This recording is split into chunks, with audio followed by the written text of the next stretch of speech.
ನಮಸ್ಕಾರ ಮಿತ್ರರೇ, ದೇಸಿ ಕಿಚನ್ಗೆ ಸ್ವಾಗತ. ಈವ್ನಿಂಗ್ನಲ್ಲಿ ನಾವು ಟೀ ಜೊತೆ ಏನಾದರೂ ಸ್ನ್ಯಾಕ್ಸ್ ತಿನ್ನಬೇಕು ಅಂದ್ಕೊಂಡ್ರೆ ನಾವು ಕ್ರಿಸ್ಪಿಯಾಗಿ ಮತ್ತು ಎರಡು ಐಟಮ್ಗಳಿಂದ ಈ ಥರ ಬೇಗನೆ ಒಂದು ಸ್ನ್ಯಾಕ್ಸ್ನ ಮಾಡ್ಕೋಬೋದು. ಇದಕ್ಕೆ ನಾನು 4 ಆಲೂಗಡ್ಡೆಗಳನ್ನು ತಗೊಂಡಿದ್ದೀನಿ.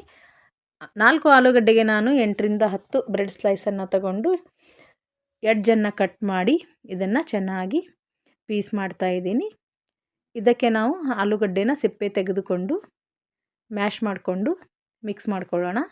ನಾನು ರುಚಿಗೆ ತಕ್ಕಷ್ಟು ಉಪ್ಪು, ಆರಿಗ್ಯಾನೋ, ಅಚ್ಕಾರದ ಪುಡಿ, ಸ್ವಲ್ಪ ಚಿಲ್ಲಿ ಫ್ಲೇಕ್ಸ್ ಮತ್ತು ಪೆಪ್ಪರ್ ಪೌಡ್ರ್ ಹಾಕಿ ಕಸೂರಿ ಮೇಥಿನ ಸ್ವಲ್ಪ ಹಾಕಿದ್ದೀನಿ ಟೇಸ್ಟ್ಗೆ.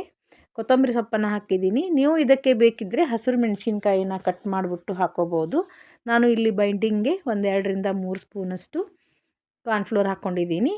ಇವಾಗ ನಾನು ಹಿಟ್ಟನ್ನು ಚೆನ್ನಾಗಿ ನಾದಿಬಿಟ್ಟು ಇಲ್ಲಿ ರೋಲ್ ಮಾಡಿ ಇಡ್ತಾಯಿದ್ದೀನಿ. ಒಂದು 10 ನಿಮಿಷ ಆದಮೇಲೆ ನಾನು ಕಟ್ ಮಾಡಿ ಇವಕ್ಕೆ ಫೋರ್ಕಿಂದ ಸೇಪ್ ಕೊಡ್ತಾಯಿದ್ದೀನಿ. ನೀವು ಬೇಕಿದ್ದರೆ ರೌಂಡ್ ಸೇಪಲ್ಲೂ ಮಾಡ್ಬೋದು. ನಾನು ಇಲ್ಲಿ ಕಾಯ್ದ ಎಣ್ಣೆಯಲ್ಲಿ ಪಕೋಡಗಳನ್ನು ಕರಿತಾ ಇದ್ದೀನಿ. ತುಂಬಾ ಟೇಸ್ಟಿಯಾಗಿರೋ ಪಕೋಡ ರೆಡಿಯಾಗಿದೆ. ನೀವು ಕೂಡ ಟ್ರೈ ಮಾಡಿ ನನಗೆ ಕಮೆಂಟ್ ಮಾಡಿ. Thank you for watching.